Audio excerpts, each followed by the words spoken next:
Antes de comenzar, no olvides suscribirte, darle like y comentar.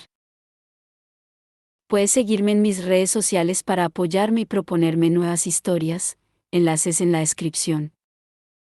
Cazadores de sombras. Renacimiento. La reina del aire y la oscuridad. De Cassandra Clare. Capítulo 2. Melancólicas aguas. Cristina se hallaba desanimada en la cocina extremadamente pulcra de la casa de la calle Prince Water y deseó que hubiera algo más que pudiera limpiar. Había lavado platos que no necesitaban lavarse, fregado el suelo y preparado varias veces la mesa. Había puesto flores en un jarro y las había tirado, para luego recuperarlas de la basura y volverlas a arreglar. Quería que la cocina estuviera ordenada, que la casa estuviera bonita, pero ¿a alguien le iba a importar si la cocina estaba ordenada o la casa bonita? Sabía que a nadie. Pero tenía que hacer algo. Quería estar con Emma y consolarla, pero Emma estaba con Drusila, que se había quedado dormida de tanto llorar, cogida de su mano. Quería estar con Mark y consolarlo, pero se había marchado con Ellen, y ella no podía menos que alegrarse de que, por fin, pudiera pasar algún tiempo con la hermana a la que tanto había echado en falta. La puerta principal se abrió ruidosamente, y al sobresaltarse, Cristina golpeó un plato de la mesa, que cayó al suelo y se rompió. Iba a recogerlo cuando vio entrar a Julian, que cerró la puerta tras de sí. En Idris, las runas de cierre eran más comunes que las llaves, pero Julian no sacó su estela, y se quedó con la mirada perdida hacia la escalera. Cristina no se movió. Julian parecía un fantasma de alguna obra de Shakespeare. Era evidente que no se había cambiado de ropa desde lo ocurrido en el salón del consejo, tenía la camisa y la chaqueta tiesas de sangre seca. De todos modos, Cristina no sabía qué decirle a Julian, por Emma, sabía más de él de lo que le resultaba cómodo. Sabía que estaba locamente enamorado de su amiga, resultaba evidente por el modo en que la miraba, en cómo le hablaba, en gestos tan insignificantes como el de pasarle un plato. No entendía cómo era posible que los demás no lo vieran tan bien. Había conocido a otros para Bataille, y no se miraban así. En el mejor de los casos, conocer una información tan personal de alguien resultaba incómodo. Y ese no era el mejor de los casos. El rostro de Julian no mostraba ninguna expresión, entró en el salón, y al caminar, la sangre seca de su hermana le caía en copos de la chaqueta y planeaba hasta el suelo. Cristina pensó que si se estaba muy quieta quizá él no la viera, y subiría por la escalera, evitándoles a los dos un momento incómodo. Pero incluso mientras lo pensaba, la tristeza de su rostro le llegó al corazón. Se halló en la entrada antes de darse cuenta de que se había movido. Julian, dijo a media voz. Él no pareció sobresaltarse. Se volvió hacia ella con la lentitud de un autómata sin cuerda. ¿Cómo están? ¿De qué modo se contestaba eso? Están muy bien cuidados, respondió finalmente. Ellen ha estado aquí, y Diana y Mark. Tai. Sigue durmiendo. Se tironeó nerviosamente de la falda. Se había cambiado de ropa al volver del salón del consejo, solo para sentirse limpia. Por primera vez cruzaron las miradas. Los ojos de él estaban rojos, aunque Cristina no recordaba haberlo visto llorar. O quizá hubiera llorado mientras acunaba a Libby. No quería recordar eso. Emma, preguntó él. ¿Está bien? Tú debes de saberlo, a ti te lo diría. Está con Drusila. Pero estoy segura de que le gustaría verte. Pero, ¿está bien? No, contestó Cristina. ¿Cómo podría estar bien? Julian miró la escalera, como si no pudiera concebir el esfuerzo que sería subirla.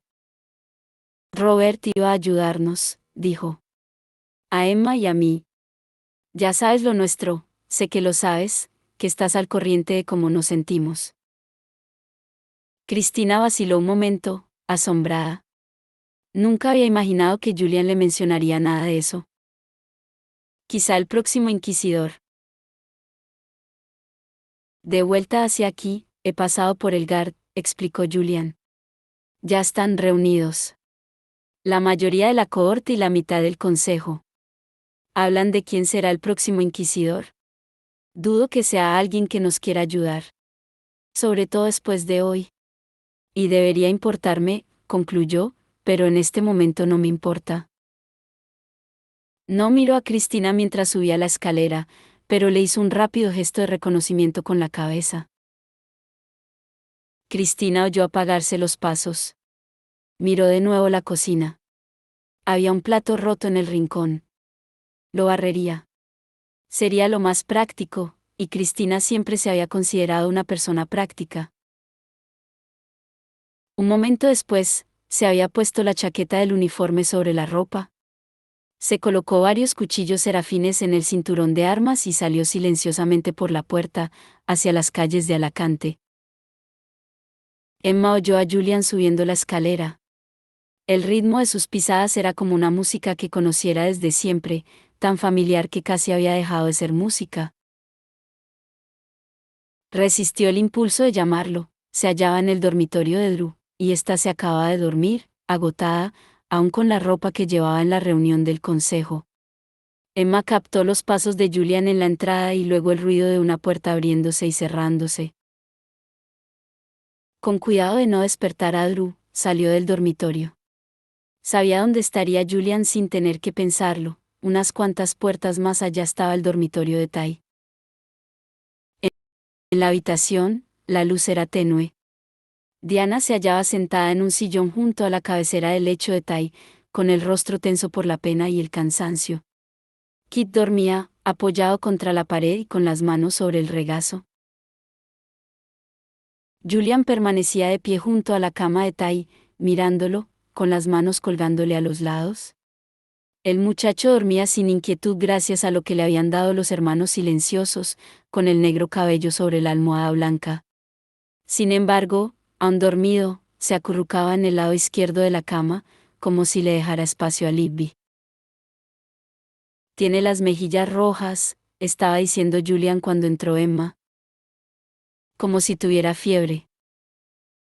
No tiene, repuso Diana con seguridad. Lo necesita, Jules.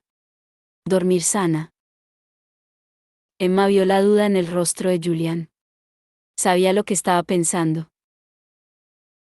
Dormir no me curó a mí cuando murió mi madre, o mi padre, y tampoco curará esto. Siempre quedará la herida. Diana miró a Emma. ¿Drew? Preguntó. Julian alzó la mirada al oírla, y sus ojos encontraron los de Emma. Esta sintió el dolor en su mirada como un golpe en el pecho. De repente, le costaba respirar. Dormida, contestó, casi en un susurro. Le ha costado un poco, pero al final, ha caído. He estado en la ciudad silenciosa, explicó Julian. Llevamos allí a Libby. Los ayudé con su cadáver. Diana le puso la mano sobre el brazo. Jules, le dijo con calma. Tienes que ir a asearte y descansar un poco. Debo quedarme aquí, replicó Jules, también en un susurro. Si Tai se despierta y no estoy aquí. No se despertará, le aseguró Diana. Los hermanos silenciosos son muy exactos con sus dosis. Si se despierta y estás ahí, cubierto con la sangre de Libby, tampoco será de ninguna ayuda, Julian, dijo Emma. Diana la miró, claramente sorprendida de la dureza de sus palabras, pero él solo parpadeó, como si despertara de un sueño. Emma le tendió la mano. Ven, le dijo. El cielo era una mezcla de azul oscuro y negro, en el que las nubes se apiñaban sobre las montañas lejanas. Por suerte, el camino hacia el Gar estaba iluminado con antorchas de luz mágica. Cristina avanzó por él sigilosamente, sin salir de las sombras. El aire tenía el olor a ozono que indicaba lluvia, y le hizo pensar en el olor acrimetálico de la sangre. Al llegar ante las puertas del Gar, éstas se abrieron para dejar salir a un grupo de hermanos silenciosos. Sus hábitos de color marfil relucían levemente con lo que parecían gotas de lluvia. Cristina se apretó contra la pared. No estaba haciendo nada malo, cualquier cazador de sombras podía ir al Gard cuando le apeteciera, sin embargo, instintivamente, no quería que la vieran. Cuando los hermanos pasaron cerca de ella, vio que no eran gotas de lluvia lo que les brillaba en el hábito, sino una fina capa de polvo de vidrio. Debían de haber estado en el salón del consejo. Recordó la ventana estallando hacia adentro al mismo tiempo que Annabel desaparecía. Había sido una confusión de ruido y luz cegadora. Cristina se mantuvo centrada en los Blackthorn. En Emma y la mirada de desolación de su rostro. En Mark, con el cuerpo encorvado como si estuviera absorbiendo la fuerza de un golpe físico. En el interior del Gard todo estaba en silencio. Con la cabeza agachada, recorrió rápidamente los pasillos, siguiendo el sonido de voces del salón. Torció hacia un lado para subir la escalera en dirección a los asientos del primer piso, que se extendía sobre el resto de la sala como el palco de un teatro. Había un nutrido grupo de nefilim rondando por el estrado, abajo. Alguien, los hermanos silenciosos, había limpiado los cristales rotos y la sangre. La ventana había vuelto a la normalidad.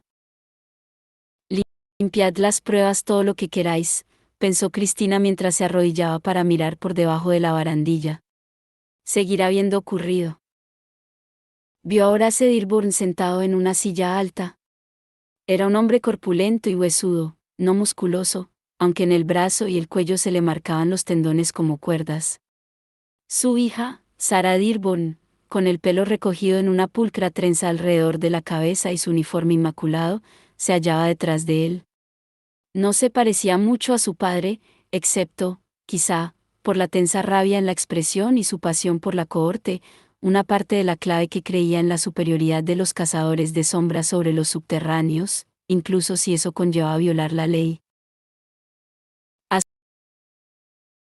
su alrededor había otros cazadores de sombras, jóvenes y viejos. Cristina reconoció a bastantes centuriones, Manuel Casales Villalobos, Jessica Beausejour y Samantha Larkspear, entre ellos, y también a muchos otros nefilim que llevaban símbolos de la corte durante la reunión. Sin embargo, había bastantes que, por lo que sabía, no eran miembros de la cohorte. Como Laszlo Balog, el osco director del Instituto de Budapest, que había sido uno de los principales artífices de la paz fría y de las medidas de castigo contra los subterráneos. A Josiane Pontmercy la conocía del Instituto de Marsella. Delanis Carsbury daba clases en la academia. A unos cuantos más los reconoció por ser amigos de su madre, Trini Castell, del Conclave de Barcelona, y Luana Carvalho, que dirigía el Instituto de Sao Paulo, la conocían desde que era pequeña. Todos eran miembros del consejo. Cristina dio gracias de que su madre no estuviera allí, de que estuviera demasiado ocupada con un brote de demonios al paz en la Alameda Central para asistir, confiando en que Diego la representaría. No, no hay tiempo que perder, dijo Horace. Exudaba una sensación de intensidad carente de humor, igual que su hija. Estamos sin inquisidor, ahora, en este momento crítico, cuando estamos amenazados desde fuera y desde dentro de la clave.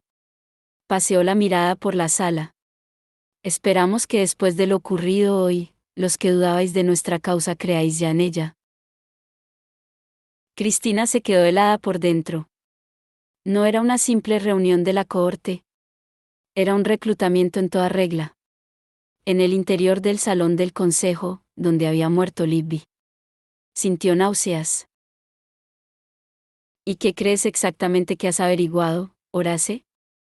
Preguntó una mujer con acento australiano.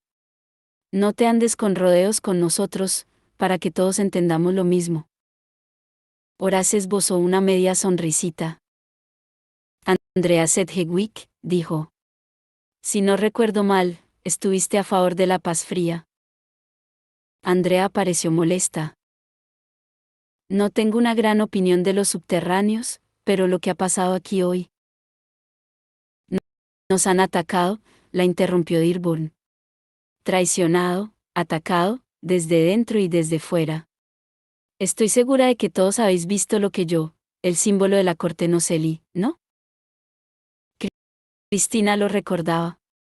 Mientras Annabel desaparecía a través de la destrozada ventana del salón, arrastrada por unas manos invisibles, una única imagen había destellado en el aire, una corona rota. Todos los presentes murmuraron asintiendo. El miedo flotaba en el aire como una niebla ponzoñosa. Sin duda, Dearborn estaba disfrutando con eso, casi se relamía los labios mientras recorría de nuevo la estancia con la mirada. El rey Noceli ha atacado el corazón de nuestro hogar. Se burla de la paz fría. Sabe que somos débiles. Se ríe de nuestra incapacidad de aprobar leyes más estrictas, de hacer algo que realmente controle a los seres mágicos. Nadie puede controlar a las hadas, replicó Scarsbury. Esa es justo la actitud que ha ido debilitando a la clave durante todos estos años, soltó Sara. Y su padre sonrió indulgente. Mi hija tiene razón, repuso. Las hadas tienen sus debilidades, como todos los subterráneos. No los creó Dios o nuestro ángel. Tienen fallos, y nunca los hemos aprovechado. Sin embargo, ellos se aprovechan de nuestra clemencia y se ríen de nosotros a nuestras espaldas. ¿Y qué sugieres?, preguntó Trini. ¿Un muro alrededor de la tierra de las hadas? Se oyeron unas cuantas risas burlonas. Fera estaba en todas partes y en ninguna, era otro plano de existencia. Nadie podía encerrarlo dentro de un muro. Horace entornó los ojos.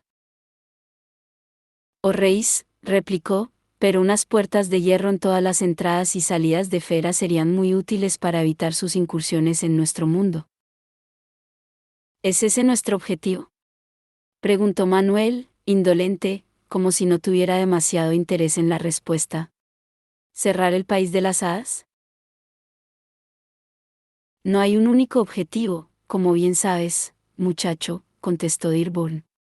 Y sonrió de repente, como si se le acabara de ocurrir una idea. ¿Has visto la peste, Manuel?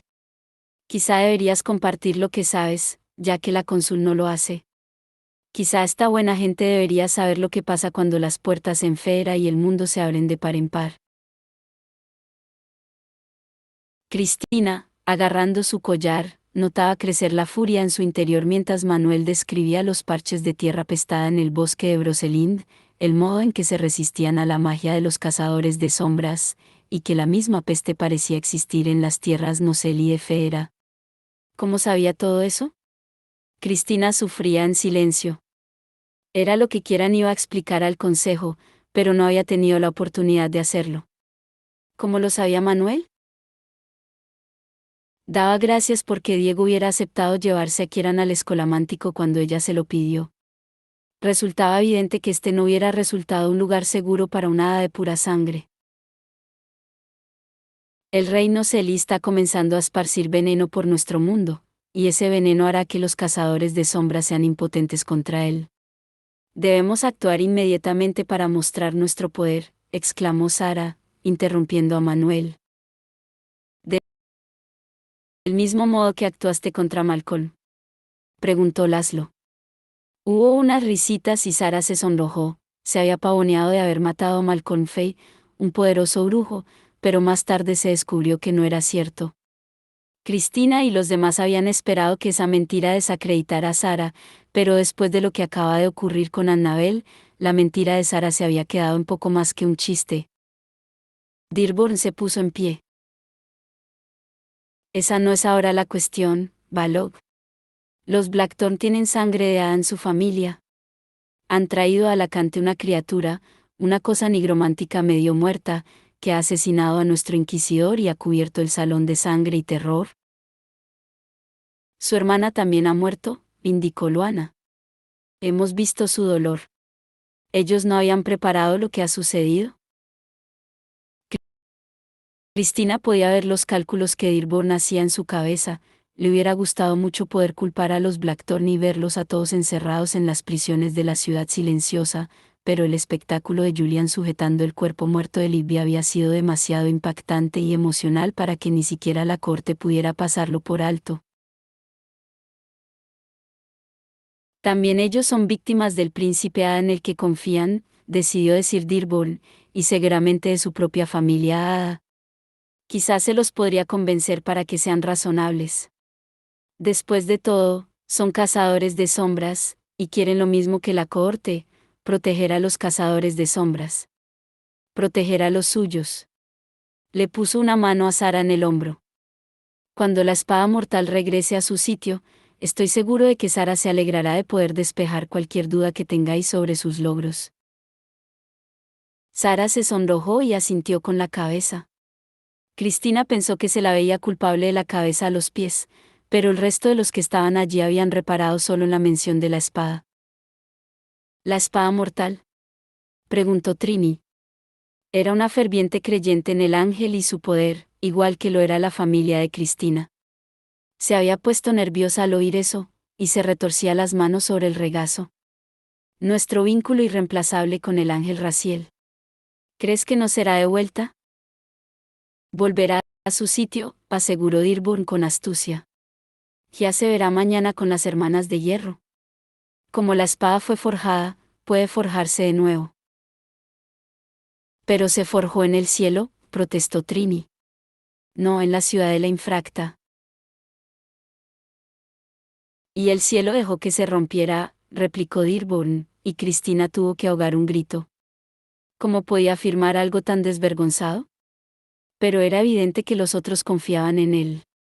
Nada puede romper la espada mortal excepto la voluntad de Raziel. Nos ha mirado y ha visto que éramos indignos. Ha visto que nos hemos alejado de su mensaje, de nuestro servicio a los ángeles. Y que en vez de eso, estábamos sirviendo a los subterráneos. Ha roto la espada para advertirnos. Sus ojos brillaron con la luz del fanatismo. Si volvemos a demostrar que somos dignos de ella, Raziel permitirá que la espada se vuelva a forjar. No me cabe la menor duda. ¿Cómo osa hablar en nombre de Raziel? ¿Cómo se atreve a hablar como si fuera Dios?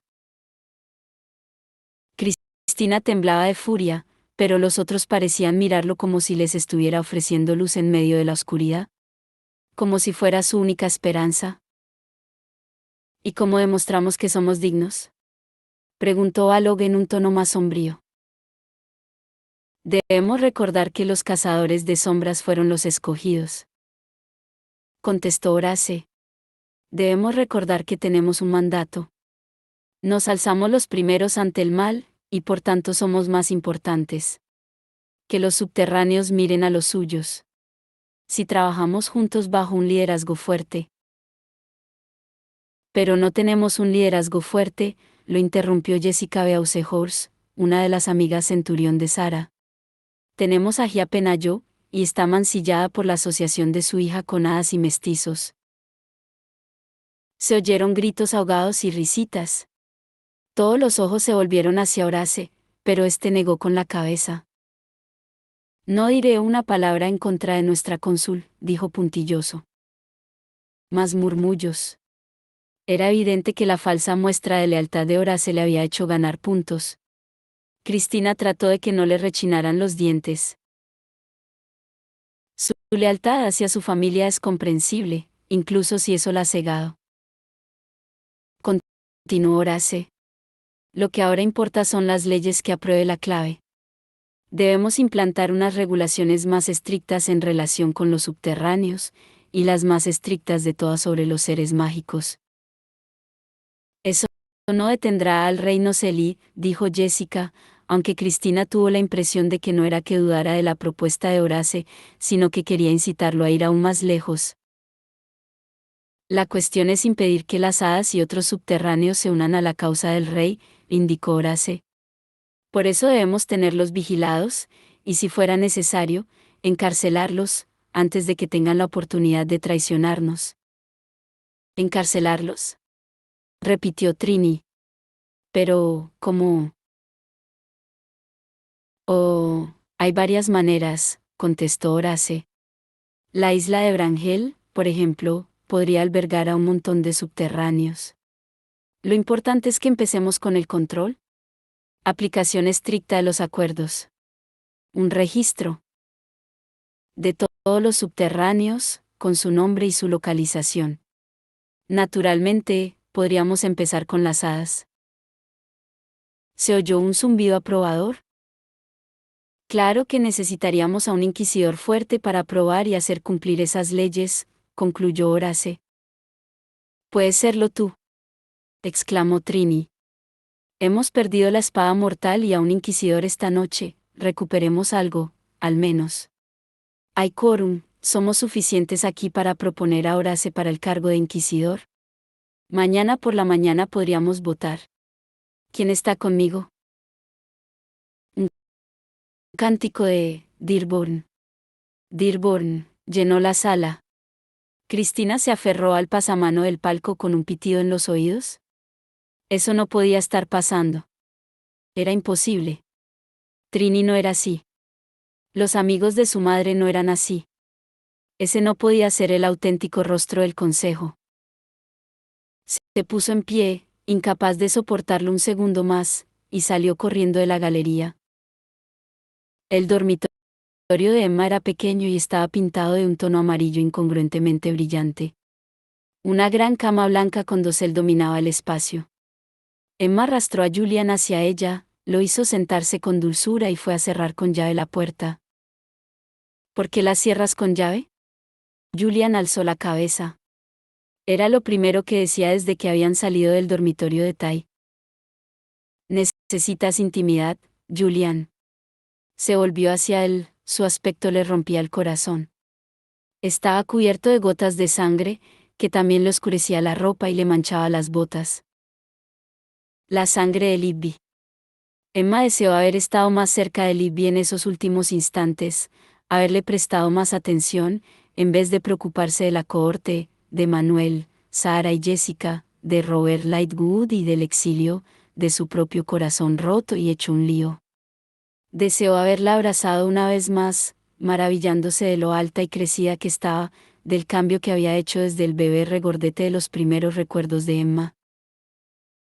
No lo hagas, dijo Julian con aspereza. Emma se acercó a él, no podía evitarlo. Tuvo que echar la cabeza atrás para mirarla a los ojos. ¿Que no haga qué? Culparte, respondió él. Noto que estás pensando en que deberías haber hecho algo de forma diferente. No puedo permitirme esa clase de ideas, o me quedaré hecho polvo. Estaba sentado en el borde de la cama, como si no soportara la idea de tumbarse. Con suavidad, Emma le acarició el rostro con la palma de la mano. Él se estremeció y le agarró la muñeca con fuerza. Emma, comenzó, y fue una de las pocas veces en su vida que no pudo leer en su voz, era grave y oscura, áspera sin llegar a parecer enfadada, deseando algo, pero Emma no sabía qué. ¿Qué puedo hacer? Susurró ella. ¿Qué puedo hacer? Eres mi...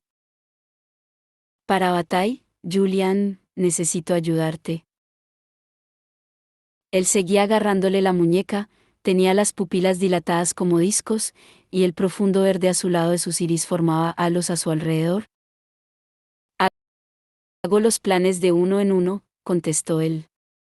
Cuando todo parece estar a punto de superarme, me pregunto qué problema de resolver primero. Cuando eso está solucionado, paso al siguiente. Pero ahora no sé ni por dónde empezar. Julian, repuso ella. Soy tu compañera de armas. Escúchame. Este es el primer paso. Levántate. Él cerró los ojos unos instantes, luego la obedeció y se puso en pie. Estaban muy cerca, Emma llegaba a notar la solidez y el calor de Julian. Le quitó la chaqueta de los hombros, y luego le agarró la camisa por delante. Tenía la textura de un hule, tiesa de sangre. Tiró de ella, la rasgó y se la dejó colgando de los brazos. Julian abrió mucho los ojos, pero no hizo nada para detenerla. Acabó de arrancarle la camisa y la tiró al suelo. Se agachó y le sacó las botas ensangrentadas. Cuando se irguió de nuevo, él la miraba con cara de sorpresa.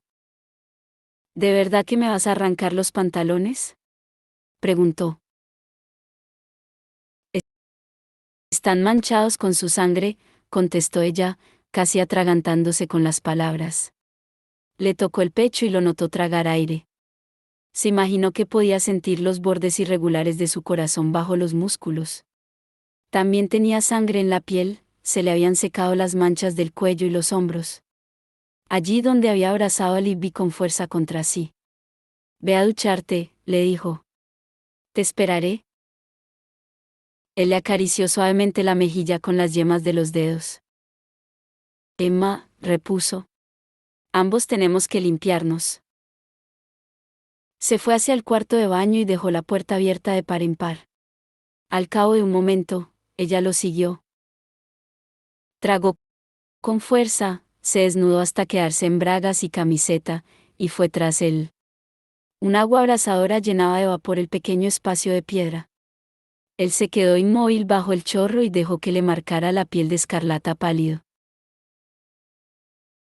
Emma pasó la mano ante él y bajó la temperatura del agua. La observó en silencio mientras ella cogía una pastilla de jabón y se restregaba las manos. Cuando le puso las manos enjabonadas sobre la piel, Julian tragó aire de golpe, como si le hubiera dolido, pero no se movió lo más mínimo. Le frotó la piel, casi clavándole los dedos para arrancar la sangre pegada. Un agua de color rosa desaparecía por el desagüe. El jabón tenía un fuerte olor a limón. El cuerpo de Julian era duro bajo las manos de Emma, musculoso y marcado de cicatrices, no era en absoluto el cuerpo de un niño. Ya no. ¿Cuándo había cambiado? Emma no podía recordar el día, la hora, el momento. Julian inclinó la cabeza hacia atrás y ella le enjabonó el pelo, pasándole los dedos entre los rizos. Cuando acabó, también echó la cabeza hacia atrás y dejó que el agua cayera sobre ambos hasta que se volvió clara. Emma estaba empapada y la camiseta se le pegaba al cuerpo. Se inclinó ante Julian para cerrar el agua y notó que él le acercaba la cara al cuello y le rozaba la mejilla con los labios. Se quedó inmóvil. El agua había dejado de caer, pero lo rodeaba el vapor. El pecho de Julian subía y bajaba con rapidez, como si estuviera a punto de desplomarse después de una carrera. Emma se dio cuenta de que eran sollozos sin lágrimas. Julian no lloraba, no podía recordar la última vez que lo había visto llorar. Pensó que Julian necesitaba el alivio de las lágrimas, pero que, después de tantos años de contenerlo, se había olvidado del mecanismo del llanto. Emma lo abrazó. No pasa nada, le dijo. El vapor lo rodeaba, y notó el calor en la piel de él. Se tragó la sal de sus propias lágrimas. ¿Julian? Este se apartó un poco mientras ella alzaba la cabeza y sus labios se rozaron, y fue instantáneo, desesperado, lo más parecido a caer desde el borde del precipicio. Sus bocas chocaron, dientes, lenguas y calor. Al tocarse, Emma notó espasmos por todo el cuerpo. Emma parecía atontado mientras agarraba en un puño la tela mojada de la camiseta. ¿Puedo? Ella sintió, y notó cómo a Julian se le tensaban los músculos del brazo mientras la alzaba en volandas. Cerró los ojos y se aferró a él, a sus hombros. A su cabello, con las manos resbaladizas por el agua, mientras la llevaba al dormitorio y la dejaba encima de la cama. Un segundo después, se hallaba sobre ella, apoyado en los codos, devorándole la boca febrilmente. Todos los movimientos eran feroces, frenéticos, y Emma supo que esas eran las lágrimas que no podía llorar, las palabras de dolor que no podía pronunciar. Ese era el alivio que necesitaba y solo podía hallar así, en la aniquilación del deseo compartido. Con gestos frenéticos se deshicieron de la ropa mojada. Se quedaron piel contra piel. Él deslizó la mano hacia abajo y le recorrió la cadera con los dedos. Permíteme. Sabía lo que Julian quería decir, permíteme darte placer, permíteme que te haga sentir bien primero. Pero eso no era lo que ella quería en ese momento. Acércate más, le susurró, más. Le cubrió los hombros con las manos. Él le besó el cuello, la clavícula. Lo notó tensarse. ¿Qué? Le susurró. Pero ya se había apartado de ella. Se sentó, cogió la ropa y comenzó a vestirse con manos temblorosas. No podemos, dijo con voz ahogada. Emma, no podemos. De acuerdo, pero... Julian se sentó y se cubrió con la manta. ¿No tienes por qué irte? Julian se inclinó sobre el borde de la cama para coger su camisa, rota y ensangrentada. La miró con algo de salvajismo. Sí que tengo, replicó. De verdad que tengo que hacerlo. Julian, no. Pero él ya se había puesto en pie, cogió el resto de la ropa y se la puso con rabia, mientras ella lo miraba. Se fue sin calzarse las botas, casi dando un portazo al salir. Emma se quedó mirando la oscuridad, tan anonadada y desorientada como si acabara de caer desde una gran altura. Tai se despertó de golpe, como alguien rompiendo la superficie del agua en busca de aire. El ruido despertó a Kit, que dormía inquieto, soñando con su padre caminando por el mercado de sombras con una enorme herida en el estómago de la que emanaba sangre. Las cosas son así, Kit, le había estado diciendo. Así es la vida con los Nefilim. Medio dormido, Kit se dio impulso con una mano para incorporarse. Tai estaba tan inmóvil como una sombra sobre la cama. Diana ya no seguía allí, cegueramente estaba echando una cabezada en su propio dormitorio. Kit estaba solo con Tai. Se le ocurrió pensar en su absoluta falta de preparación para toda esa situación. Para la muerte de Libby, evidentemente, aunque había visto morir a su padre, y sabía que había aspectos de esa pérdida a los que aún no se había enfrentado. Si nunca había superado aquella pérdida, ¿cómo podría superar esta otra? Y como nunca había sabido cómo ayudar a nadie, cómo ofrecer el consuelo necesario, ¿cómo podría ayudar a Tai? Quería gritar para llamar a Julian, pero algo le dijo que no lo hiciera, que el grito podría alarmar a Tai. Cuando sus ojos se acostumbraron a la penumbra, pudo ver mejor al otro chico. Tai parecía desconectado, sí, esa podría ser la mejor palabra para definirlo, como si no hubiera acabado de aterrizar. Tenía el oscuro pelo pegado a la frente, como lino negro, y se le veían bolsas bajo los ojos. ¿Jules? Llamó con muy poca voz. Kit se incorporó del todo, con el corazón latiéndole a trompicones. Soy yo, contestó. Kit. Se había preparado mentalmente para la decepción de Tai, pero este solo lo miró con sus grandes ojos grises. ¿Mi bolsa? ¿Dónde está? ¿Está por aquí? Kit se quedó demasiado anonadado para hablar. ¿Acaso Tai no recordaba lo que había pasado? Mi bolsa de viaje, insistió Tai. Sin duda había tensión en su voz. Allí está. La necesito. La bolsa estaba debajo de la otra cama. Cuando Kit fue a cogerla, miró hacia afuera por la ventana, las agujas de las torres de los demonios alzándose hacia el cielo, el agua brillando como hielo en los canales, las murallas de la ciudad y los campos de más allá. Nunca había estado en un lugar tan hermoso o que pareciera más irreal. Le llevó la bolsa a Tai, que se había sentado con las piernas colgando por el lado de la cama.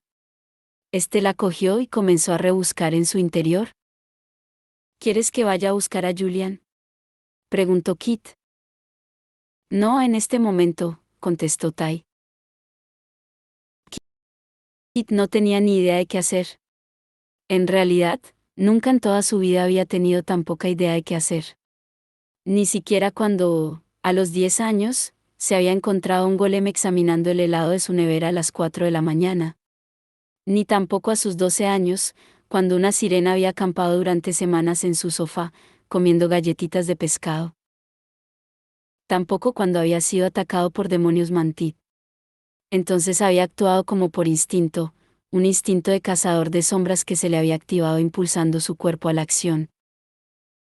En ese momento, nada lo impulsaba.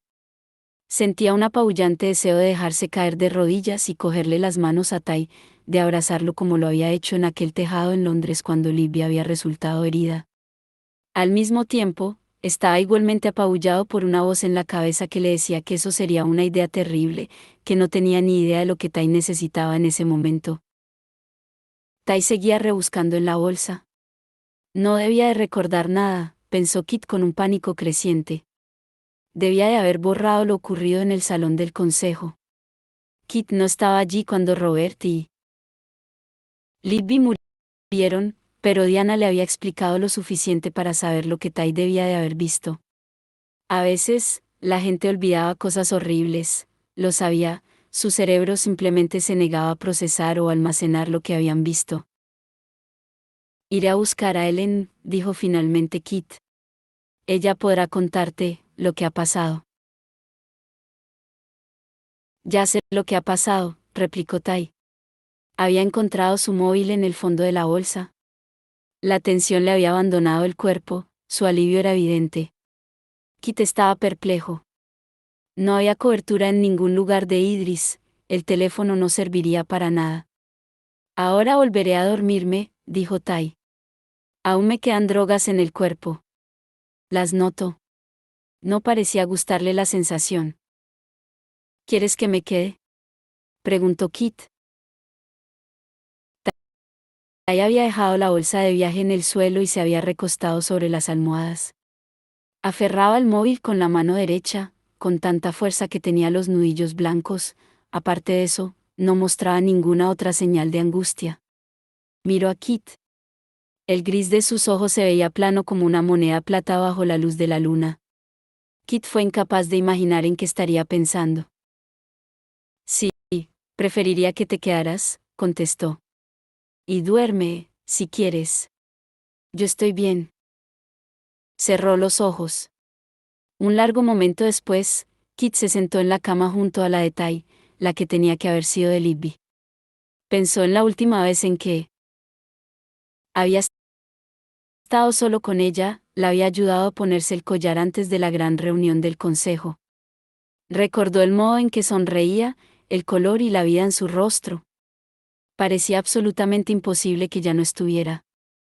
Quizá Tai no fuera el que estaba comportándose de un modo raro, quizá fuera el resto, al aceptar su muerte, el que no se enteraba de nada.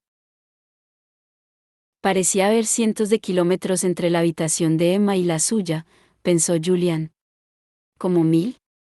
Recorría los pasillos de la casa del canal como en un sueño. El hombro le ardía y le dolía. Emma era la única persona a la que había deseado en toda su vida, y la fuerza de ese deseo lo abrumaba a veces. Y nunca más que esa noche.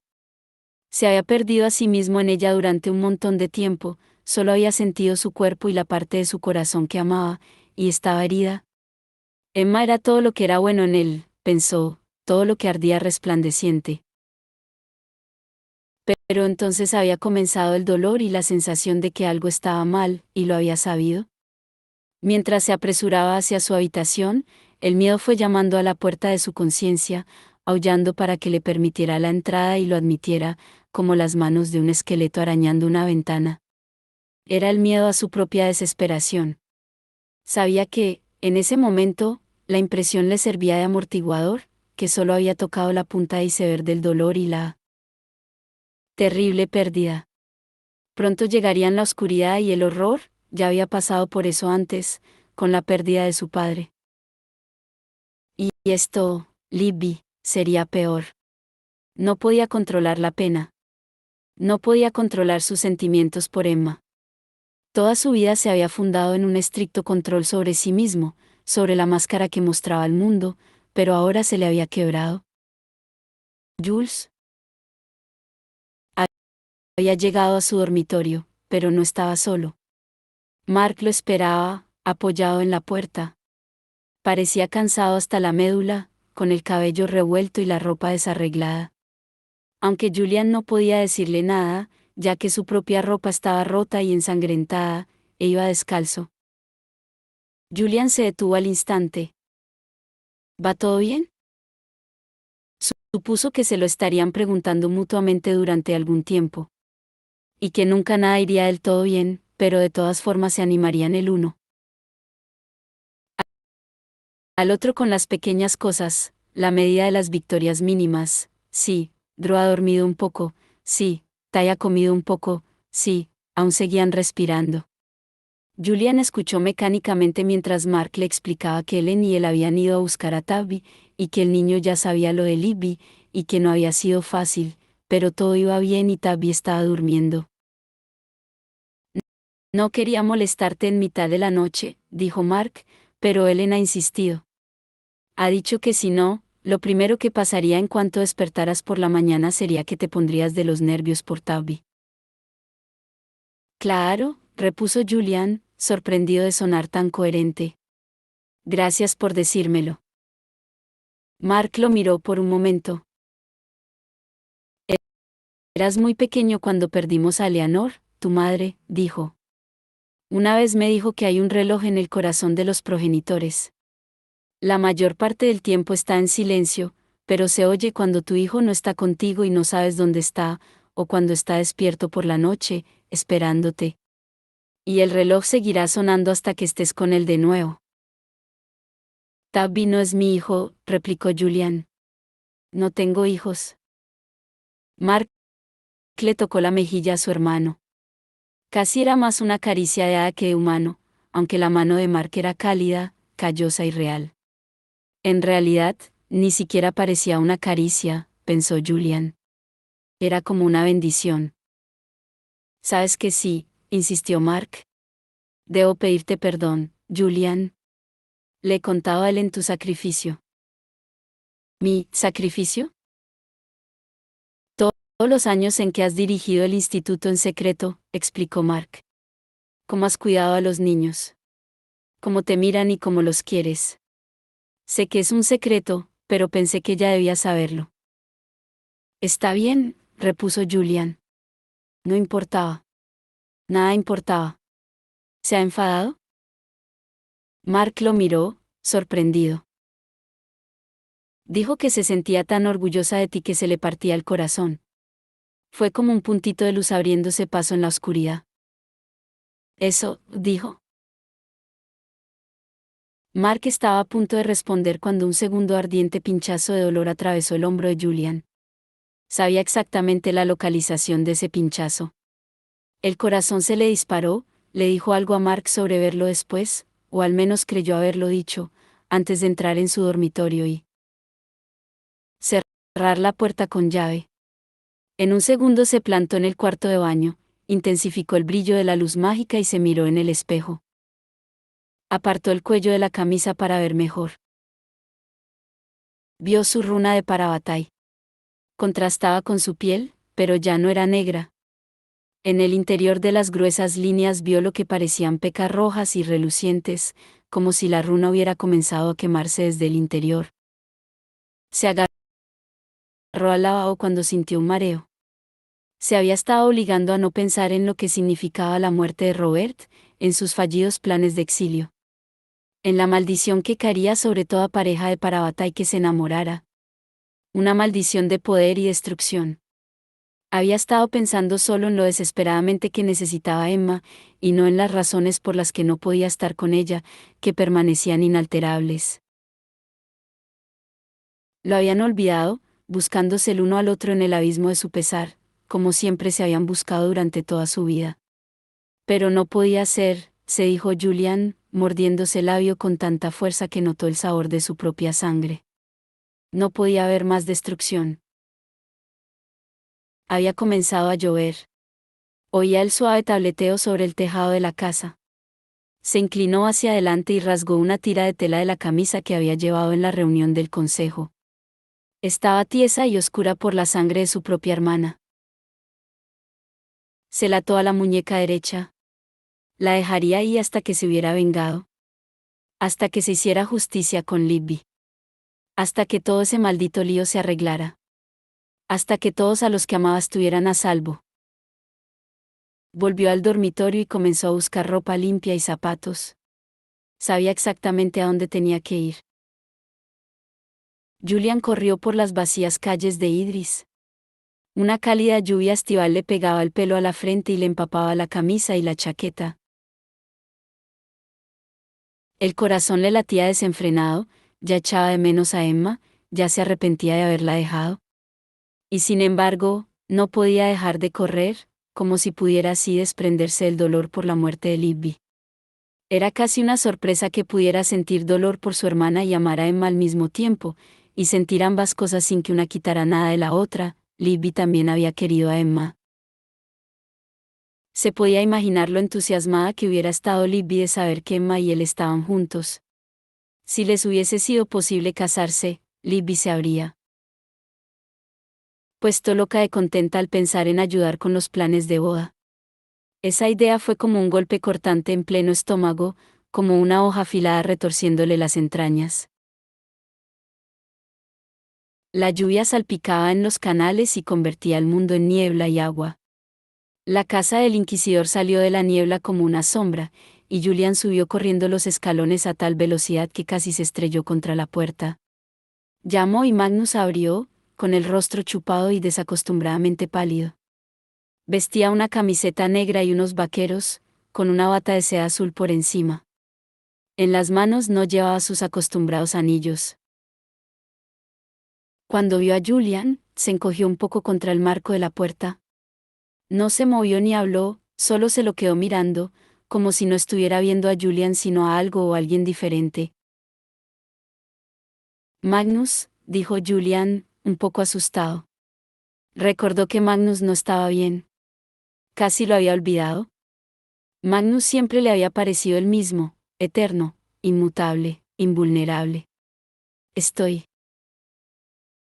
Estoy aquí por mi cuenta, lo interrumpió Magnus en voz baja y distante. Necesito tu ayuda. No hay absolutamente nadie más a quien se la pueda pedir. Eso no es lo que... Julian se apartó el empapado flequillo de los ojos, y dejó la frase colgando al darse cuenta. ¿Te has acordado de alguien? Magnus pareció sacudirse un poco, como un perro saliendo del mar. Otra noche, un chico diferente de ojos azules. Llovía en Londres, pero... ¿Cuándo no? Julian no insistió por ahí. Bueno, tienes razón. Necesito tu ayuda. Y no hay nadie más a quien se la pueda pedir. Magnus suspiró. Entra, entonces.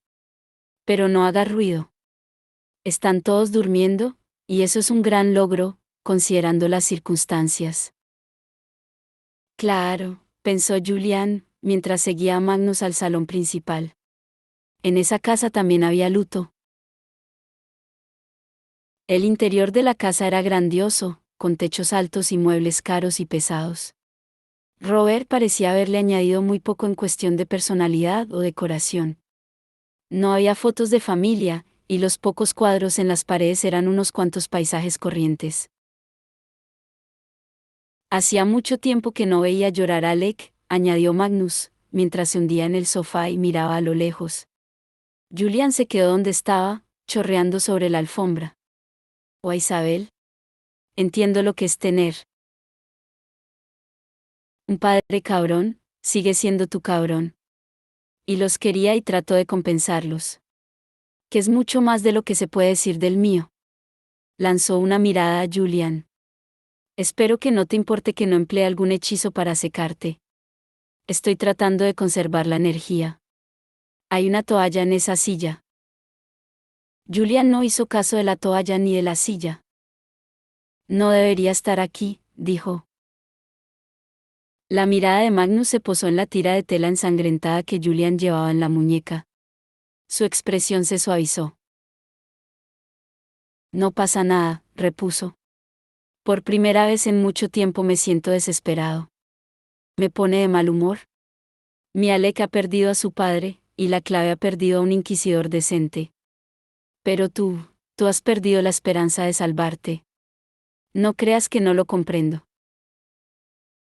Mi runa ha empezado a arder, explicó Julian. Esta noche. Como si me lo hubieran dibujado sobre la piel con fuego. Magnus se inclinó hacia adelante y se frotó el rostro cansadamente. Arrugas de dolor y fatiga se le marcaban en las comisuras de la boca. Tenía los ojos hundidos. Me gustaría saber más sobre eso, dijo. ¿Qué destrucción te acarreará a ti, a Emma? Y a otros. Se detuvo. Debería ser más amable contigo. ¿Has perdido a una hija? Pensé que eso borraría todo lo demás, repuso Julian con voz rasposa. Pensé que en el corazón solo me cabría el dolor, pero hay espacio en él para tener miedo por Tai y pánico por Drew, y hay espacio para más odio del que nunca creí que pudiera sentir. El dolor en su runa de Parabatai se intensificó y le fallaron las piernas. Se tambaleó y cayó de rodillas frente a Magnus. A este no pareció sorprenderlo. Se limitó a mirar a Julian con una paciencia silenciosa y exclusiva, como un sacerdote oyendo una confesión. ¿Qué te duele más?, le preguntó Magnus, ¿el amor o el odio? No lo sé, respondió Julian. Clavó los húmedos dedos en la alfombra a ambos lados de las rodillas. Sentía que le costaba respirar. Sigo amando a Emma más de lo que pensaba que fuera posible. La quiero más cada día que pasa, y más cada vez que intento dejar de amarla. La amo. Como si me estuvieran arrancando las vísceras. Y quiero cortarles el cuello a todos los de la cohorte. Una declaración de amor muy poco convencional, reconoció Magnus mientras se inclinaba hacia él. ¿Y qué hay de Annabel? También la odio, contestó Julian, sin emoción. Tengo espacio suficiente para odiarlos a todos. Los ojos de gato de Magnus brillaron. No creas que no sé cómo te sientes, repitió. Hay algo que puedo hacer. Sería un parche, y muy duro. Y no lo haría a la ligera. Por favor. Arrodillado en el suelo frente al brujo, Julian alzó la mirada. Nunca había rogado por nada en toda su vida, pero no le importaba si estaba comenzando a hacerlo. Sé que estás enfermo, sé que ni siquiera debería pedírtelo, pero no puedo hacer nada más y no puedo ir a ningún otro sitio. Magnus suspiró. Habrá consecuencias. ¿Alguna vez has oído la expresión, el sueño de la razón produce monstruos? Sí, respondió Julian, pero de todas formas voy a ser un monstruo. Magnus se puso en pie. Por un momento pareció crecer ante Julian, una forma tan alta y oscura como la parca en la pesadilla de un niño. Por favor, insistió Julian. No tengo nada que perder. Sí que tienes, replicó Magnus. Alzó la mano izquierda y se la miró pensativo. Chispas de color cobalto comenzaron a saltarle de la punta de cada dedo. Pues claro que tienes. La estancia se llenó de fuego azul y Julian cerró los ojos,